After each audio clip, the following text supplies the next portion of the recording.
All right, so welcome. I'm Ray Armantrout. Jeanne Heuving and I organized the ENCLAVE reading series. I guess we could have called it the Home Arrest reading series, but ENCLAVE has a nicer sound. I decided to look up the word enclave. I mean, I've got an idea what it means, but thought I'd look it up. So according to Merriam-Webster's dictionary, an enclave is a distinct social or cultural unit within or as if within a foreign territory. This enclave is a poetry community from across the country and beyond, limited in number by the scope of this platform. So we're sorry, but the audience will be muted during the meeting to eliminate stray noises and also the possibility of Zoom bombing. You've probably heard of that. But before that happens, I want you to get ready to write something down if you can, because I'm going to give you our upcoming schedule. So next Sunday, April 19th, Lisa Robertson will read. And then April 26th, we're going to have John Yao will read on May 3rd. Joseph Donahue on May 10th. Fanny Howell will read on May 7th. May 24th is still to be announced. And Ron Silliman will read on May 31st. I'm hearing kind of a reverb myself, but anyway. So today's reading will be introduced by Jeanne Heuving, who is a professor of interdisciplinary arts and sciences at the University of Washington at Bothell. She started the MFA program there and was its first director. Her wonderful collection of prose poetry called Mood Indigo appeared this year from Selva Oscura Press. And she's also the author of two recent critical books, The Transmutation of Love and Avant-Garde Poetics from the University of Alabama series, plus also Inciting Poetics, Thinking and Writing Poetry, a collection of essays co-edited with Tyrone Williams from the University of New Mexico Press. So here's Jeanne. Okay, thank you, Ray. And I'm really delighted to introduce Tyrone Williams. He is one of two important Williams. William Carlos Williams once famously wrote, "It is difficult to get the news from poems, yet men die miserably every day for lack of what is found there." In introducing this Williams, Tyrone Williams, I would like to modify the statement. It is excellent to get the news from Tyrone Williams. Humans are being brainwashed every day for lack of what is found there. Tyrone's writing is an active and an inventive pushback on any normative or transparent language that would deliver us the news of the day. In Tyrone's work, the very conception of what constitutes news is altered. His is a deep dive into the everyday and the marketplace, the internet, and the archive. Rodrigo Toscano writes, "In times of dire word thirst, due to a malabsorption of history's artifacts, we turn to Tyrone's codes and keys to crack the truly alter political realms." Judith Goldman writes, "A non-site archiving displacement, vector per vector of victors and victims, the errant hierarchic aren't apparently hyrant." The title of Tyrone's 6 poetry books tells us a great deal about this author. First book, CC, then on Spec, The Hero Project of the Century, Adventures of Pi, Howell, and As Is. This is an idiosyncratic and iconoclastic poetry with an ear for language and talk and the worlds and contexts from which it emanates. He often composes in limited series. One of my favorite sets of titles from a series in his book, Howell, is particularly appropriate for today. How to Live Between the Attic Ceiling and the House Roof. How to Live Between the Crawl and the Crawl Space. How to Live Between Reason and Understanding. How to Live Between the Camel and the Needle. How to Live Between blank. How does Williams construct his news? Howell, published in 2011 during the first term of Obama's presidency, creates an alternative attention to Ginsberg's Howl, with its Howell, Howell. Well, it wasn't until Trump's unwanted victory in 2006 that the attention of many of us who live in large cities was drawn to US political locales very different from our own. By 2011, Tyrone was taking us to Howell. Howell is a small Michigan town 30 miles northeast of Detroit. While Tyrone notes that Howell was wrongly associated as a birthplace of the Oklahoma bombers, he continues this with source material in his poem of the three historical archives of towns of the bombers, Timothy McVeigh, Terry Michaels, and Michael Fortier. But he also brings to bear the languages and cultures of this land's indigenous populations. How then should we hear and think about his just published book with its two-word title, As Is? Is this a neologism, a kind of meme of Middle Eastern alphabets and sounds? A reference to Middle Eastern influenced rock music coming out of New Orleans associated with Aziz, or just plain old American as is? The book has a rather eloquent description, which I have taken from Amazon, but I thought it was so good, I am simply going to replicate it. This book is a multi-pronged investigation into the relationship between the West and East, the entangled networks among Judaism, Christianity, and Islam, and the dynamics among Islamic practices and pre-Islamic cultures. It is a meditation on betweenness and amongness, the two and the many, and the desire to escape both two-ness and manyness into the singularity of one on the way to extinction, the bone last zero. Before turning the mic over to Tyrone, I wish to leave you with one of the poems in As East on this Easter afternoon, called The Gazarene, with its echoes of the Nazarene.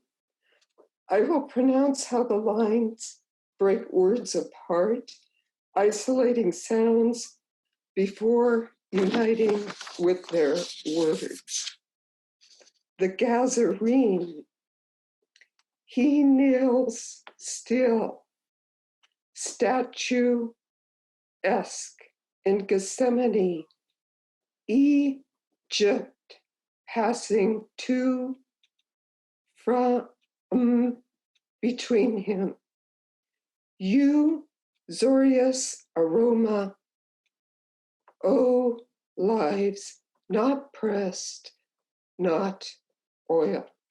So I give you Tyrone. I'm going to actually read 3 poems from As Is, and then actually I'm going to take a deep, not a deep dive, but a kind of a little jag, as it were, into some transparency, as it turns out, and then finish up with some new poems. So this is Alhambra from As Is. To be seen and not heard, herded and yet heralded, ambidoxed harem, primary color studied headdress, cross-stitched veil over hollowed out. Task skill. A musky woman disappeared into the fragrant concubine, finds her legs shedding the shroud of her grandfather's mausoleum. Steps out into a new Kashgar, the old city. Uyghur rubble under Han redevelopment remains discernible in the smell of her body bathed in camel milk, in her bow-legged gait, two-legged chair draped in and out of date clothes, sidling, sashaying, like the beast that once bore her to Beijing, where Qianlong Emperor wooed her with her own charms in miniature, replicas of her own village, garden, mosque, and oasis, a splash of cow milk in her tea. Earthbound over, hidden from Uyghur and Han eyes, a grape on the tongue of the last imam, a gift not unlike the last gift from the emperor, jujube tree, and won over to the constellation of poison-tipped daggers, sheathed in festooned sleeves, slashed her torso, cut so straight it might have served as a second mouth, shut wide, save, viscera revealed.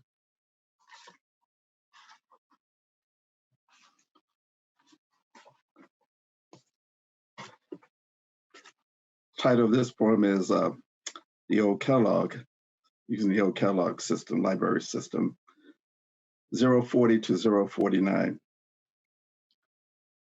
China today, momentous atom, another intelligent search for intelligible death, however charming our reservations for the outliers west, e.g. Spokane, and east, a terminal Hong Kong, of the red, blue, white book, everything the words nothing. Chiapas isn't Kunistan, much less dispersed Alawites, and so the fractional, not to say factional, distinctions of the catalog prove useful, if quirky. Still, the nano-dialectics of the crossroads, silk, climate, a wrong turn, etc., are not as predictable and thus reassuring as the mutually massaged contradictions of, for example, the Mexican Cum District of Columbia States, much less the up-down tribulations of El Matanabe Street, the imagination of a broadside privy to broadcasts, with no airtime for pages, which sometimes stick together, sometimes go missing, to turn, tomorrow, to.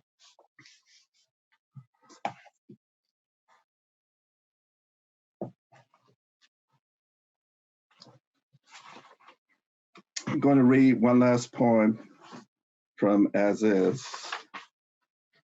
This is one of the 3 archive poems in the last section. And this is the DIY archive. A wrapped leck addressed over and over abhors itself the fundamental occultation consigns orbital orders to live mummification. The museum appears as distance per se, the promise of abolished horizons. Glass case law edits unexpurgated malls atop science down to seance. Called numbers interminable. Special collections sing from a shoreless far. Low wire acts blow up the sky. Going row assignments spots in of line. Pivots head toward launch day. Spines face forward.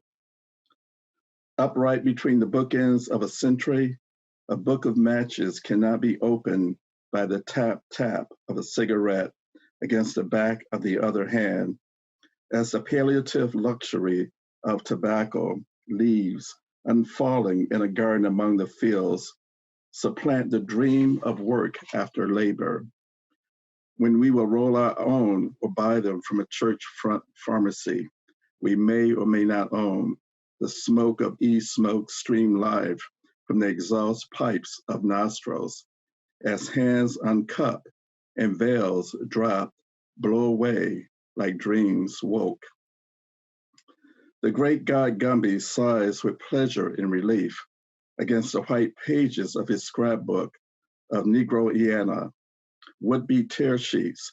There are only clippings of boxers, writers, politicians, while barbers, bellhops, butlers, porters, and postal clerks, never written up, remain, not unlike Gumby, Alexander, the smart dumbness of consummate, unconsummating men, palmed and fingered thither by husbands and wives, leftovers reserved for a future catalog called Feasts of Scraps.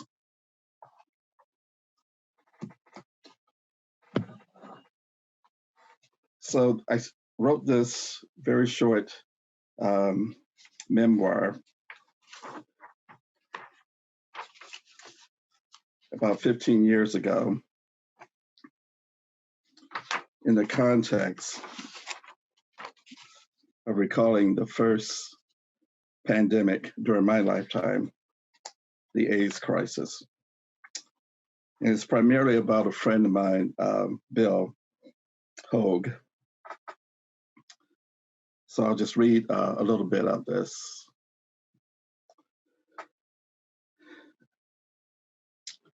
And it's built around the grocery store and the shoe store where we both work in Detroit. Paper. In one of his few written harangues against the composite absurdity of his ethnic, racial, social, political, and sexual lives, the late Detroit community actor, fiction writer, and poet William Hogue summarized his ridiculousness vis-a-vis the city in which he was born like this, quote, "Let's face it, Detroit ain't made for a white faggot who thinks he's black, regards his sexuality as important only in a political sense, but has been driven to try to make it more important, and honestly feels that most cultures have something more to offer than a weekend ethnic festival, and believes in magic, music, and people," end quote. Nothing about this self-definition would have struck any Detroiter as unusual in the late 1970s, except perhaps the insistence on magic, by which Bill meant specifically comic books, poetry, theater, the ways that each of these art forms points beyond while tethered to, for a little longer, the human adventure. Come to think of it, that definition applies to people too. For what do we love in those we love except that which promises what can never be delivered, transcendence, even as the limitations of our words and bodies betray us to the earth that patiently awaits our return. Certainly this knowledge is evident in the words that Bill left behind. For a couple of years after his death, I tried to get those words into print with a publishing house, but failed to do so. Perhaps the truth is that much of that work seems trapped, like the Detroit I left, in a once fertile past. Yet the work is better than a great deal that currently lines the shelves of the few remaining bookstores. Perhaps the truth is simply what one publisher told me. It's difficult enough to publish the work of an unknown writer. To publish the work of an unknown writer posthumously is almost impossible. Still, I would like to imagine that one day what follows will have been merely a preface to a collection of his writings.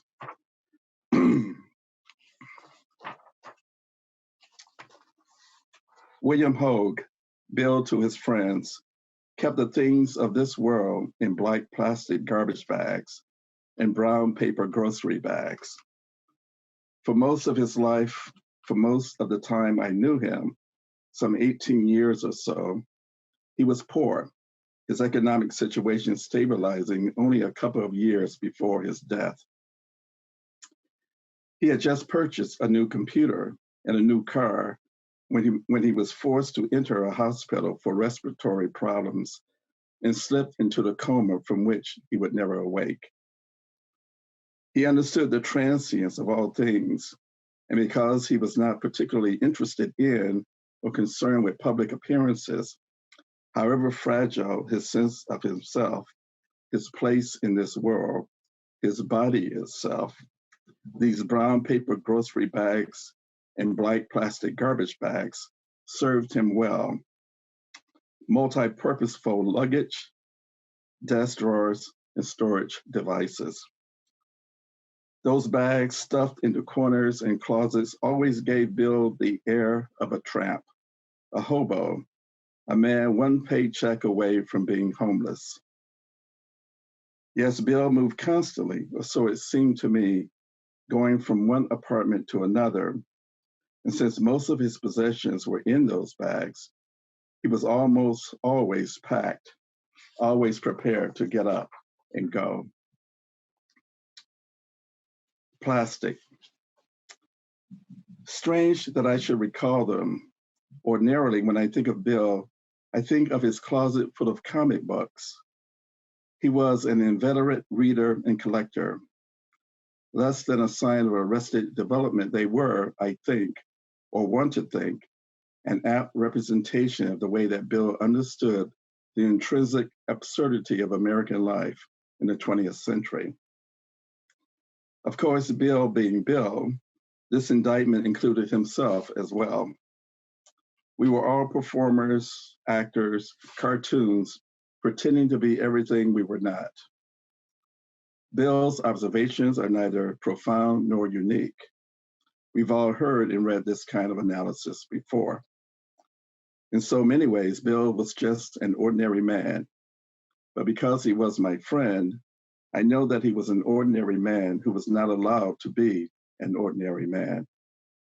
Because what he wanted to be, his understanding of ordinariness, turned out to be impossible. He was a customer in the grocery store who, when asked, paper or plastic, could only reply, yes. Or,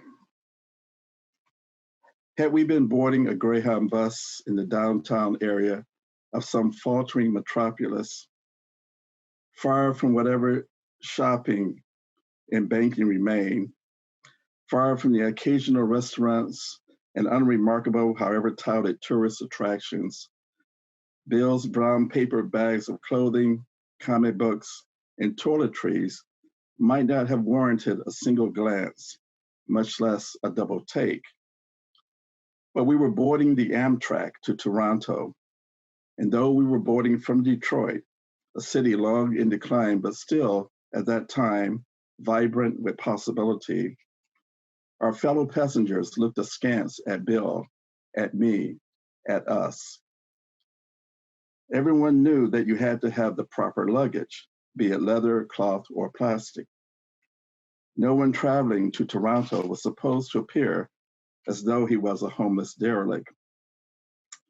To travel on public transportation like Amtrak, as opposed to, say, a Greyhound bus, is to go to church in one's Sunday best, that is, one's weekend attire. Bill's indifference to the niceties of public decorum did not, needless to say, help him in his general desire to be accepted for who and what he was. Indeed, his clothing in general failed to measure up to the stereotype of gay attire. He didn't have the money or inclination to dress the part.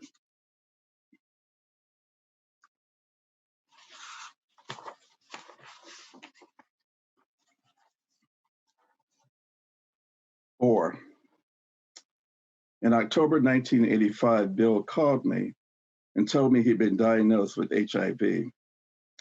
I remember being stunned, but I also remember playing it cool, making some lame joke or inane comment to diffuse the tension. I heard later from another friend that he was hurt by my reaction, that he expected me, needed me, to be more upset. As these things go, I became more upset after the phone call. I wasn't in the best shape myself. It had been almost a year to the day since my girlfriend had broken up with me in a stereotypical Dear John letter that arrived on the day she was supposed to come down to visit. A girl I had been seeing wasn't working out, and the girl I really wanted to ask out had politely turned me down. I was 2 months away from becoming involved with a Sioux girl. Literally, she told me she was 24, but only later did I find out she was 19. No excuses. I thought my life was falling apart. As it so happens, it was. But there was, as there often is, life after life. There would be no such second encore for Bill. His life would soon, much too soon, be over. Paper. When I moved back to Detroit in 1986 to get my head together to write my dissertation, to put the Sioux woman behind me for good, Bill and I and some of my other friends spent some good times together. In some ways, he became better friends with some of them than we ever were. Certainly by then, we did not spend as much time together as we had before. Just in the less than 3 years I'd been away from Detroit, everything between me and my friends, including Bill, had changed. So it was not surprising that when I introduced Bill to Peter and Suzanne Ross, he not only became fast friends with them, but also became friends with two of their closest friends, John McCormick and Tony Swanger. It was a sign of the changes in our relationships that at my going away party at some bar in what was then Rivertown, a stop toward urban renewal, Bill was not present. Of course, we saw each other on occasion that last year I lived in Detroit, but now he had his own friends, his own life, his own concerns, as did I.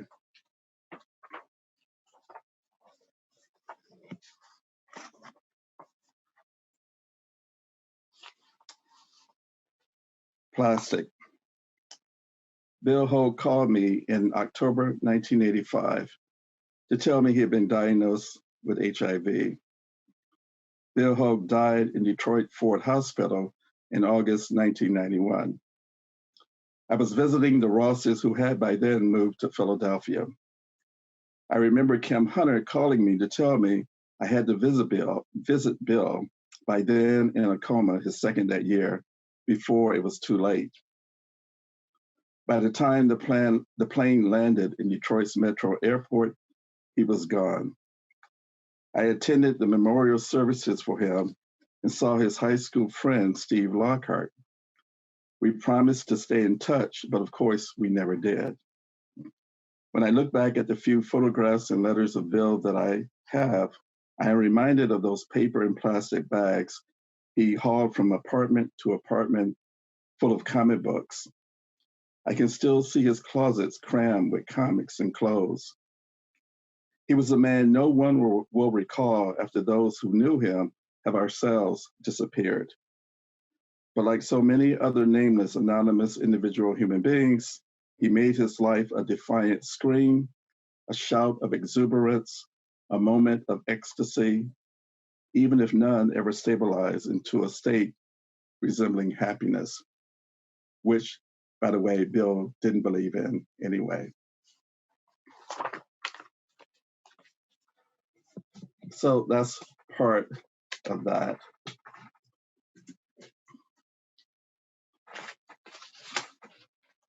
So I'm going to finish with some newish poems and newer poems.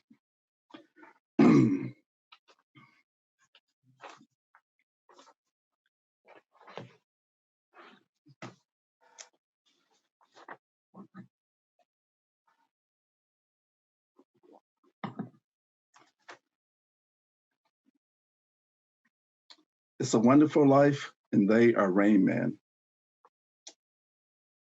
Who they were, unscrambled how, huddled, standing single wear, each what an overcoat, slightly Adam for the hunchback in front.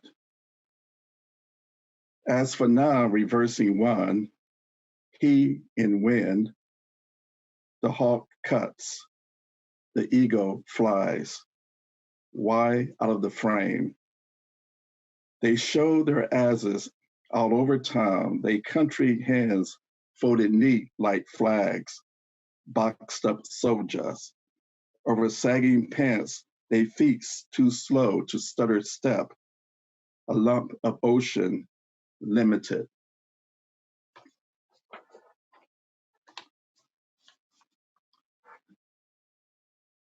Actually existing white lives antimatter. Fat as facts, balloons tied to a mailbox, low on oil, seize up, flag down, and clown crowd a cab.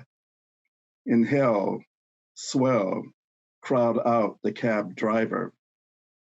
He ends up on the street, a loiterer, or, if lucky, in the bed of a pickup, the car of a train. As the miracle taxi, full of balloons, grows larger until they're in a plane without a pilot, kicking air, taking sky.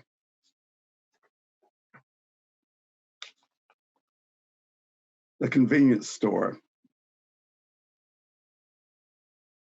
Nouns, not the sentence. A poem discerns. Money, the future. Deferred. Finance. A blight, nod, cue. Stick. Left up. Jab. Stripes. Solids. Bank coins. Dollar bill. Palm. Strata called. Napkin near.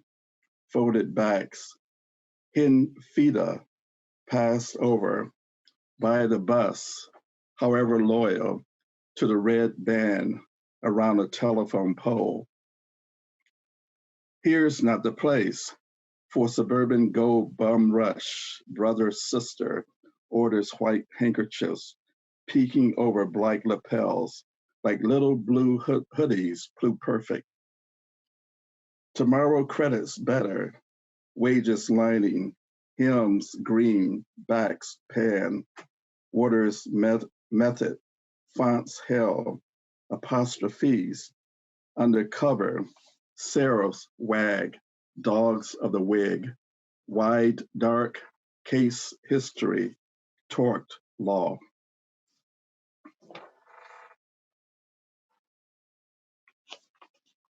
+0. A the first letter, the first number, the first number, the first letter of the number is number-ish as number-esque, akin to like to near as one can possibly click, like the letter, like the number, the first of which is not a number.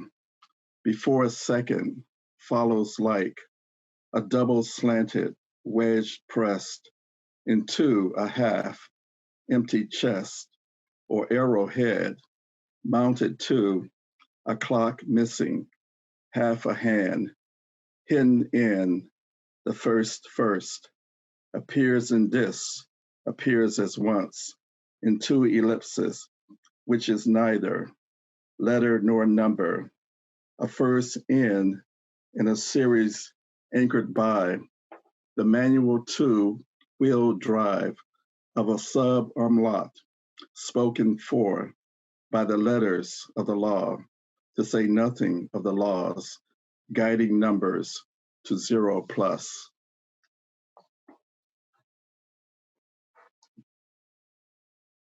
Adam Smith. Garden crash, trough collapse. No IT, buried. that bitch, that rake. Click on tools, delete functions. Could use a little help. Duty-free gloves, 100% off.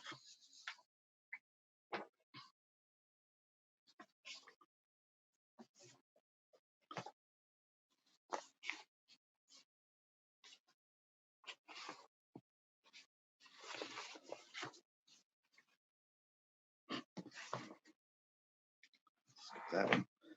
Mouthpiece.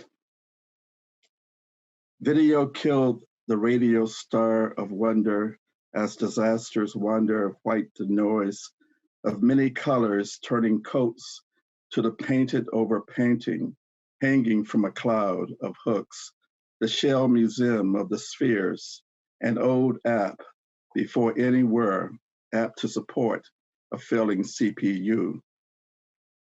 Mortuary rituals underwrite liturgical reliefs for civic statues, raising canes, shortwave blasts, exilic static, from the red planet vanishing point of voice-over veneration, break paint, repairs to the study.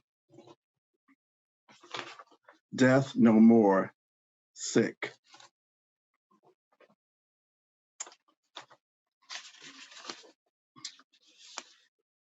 So I've been writing a series of poems around star, the word star, and its cognates. Disaster risk. Pulls the sky out from underness the God forbade.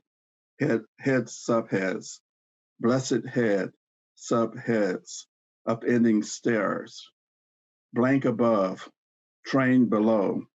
Dirt blind. That flat float parades clown relief. Egg white freeze. Depends the eternal return of 3/5 of a three-legged walk of fame.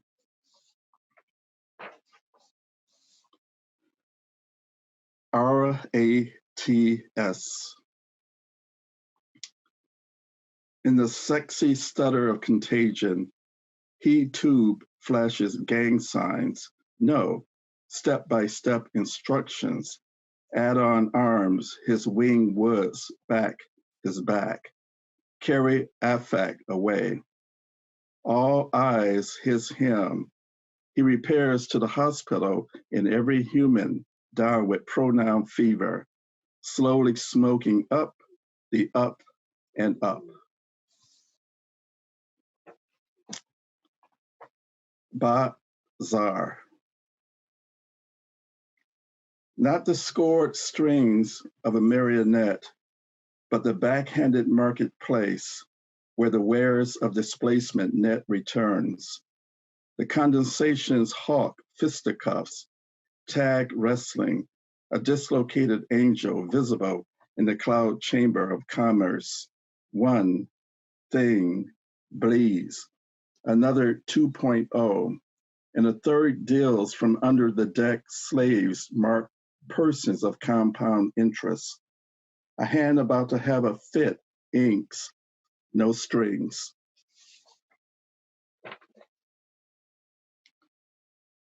Astra. A sky reverses and weather banks ahead of retreating suns, stars flung opposite disorientation. Sediment unblurs, palimpsests sum up, souls of dead languages, and number lacks tense. Voice, monomood, mass person. Wish there were here, elsewhere.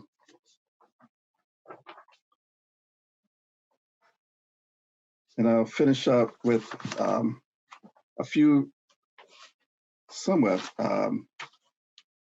silly, I don't know, we'll see. This is Zariana. Yeah, these are silly.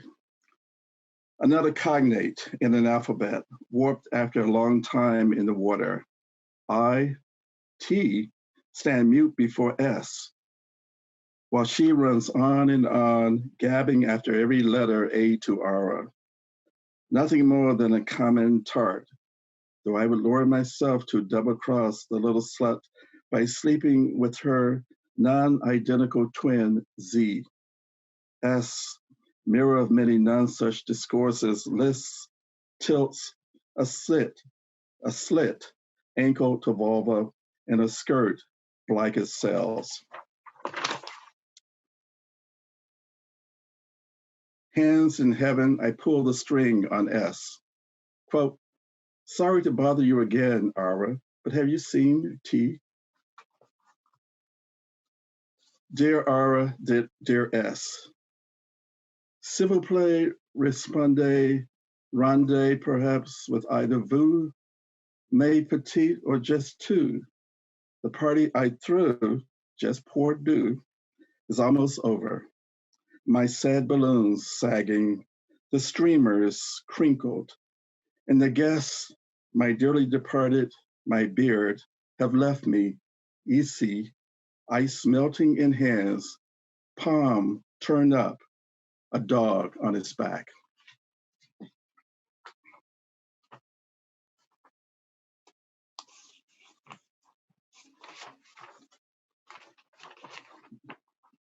Wounded, dead.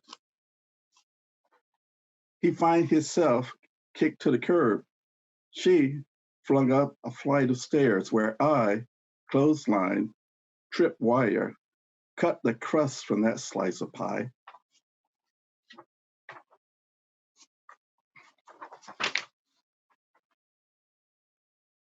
Jobs for votes, jobs for folks.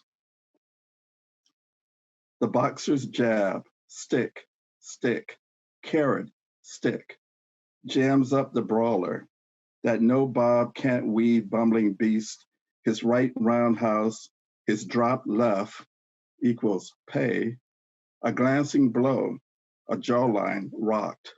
He staggers, rubbery but still upright, while B collapses like a sack of shitty Little Caesars.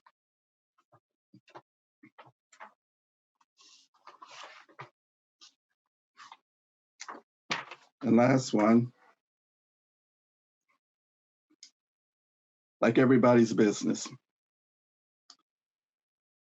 Per hip, mispop, hop, trip, slip ops through the impermeable, the flow charts played by ear, eye, and throat singing filled, a pickup game, the corner calls check before acute feints, flattened feet. But what part of here isn't there? Gross, net, and bank shot.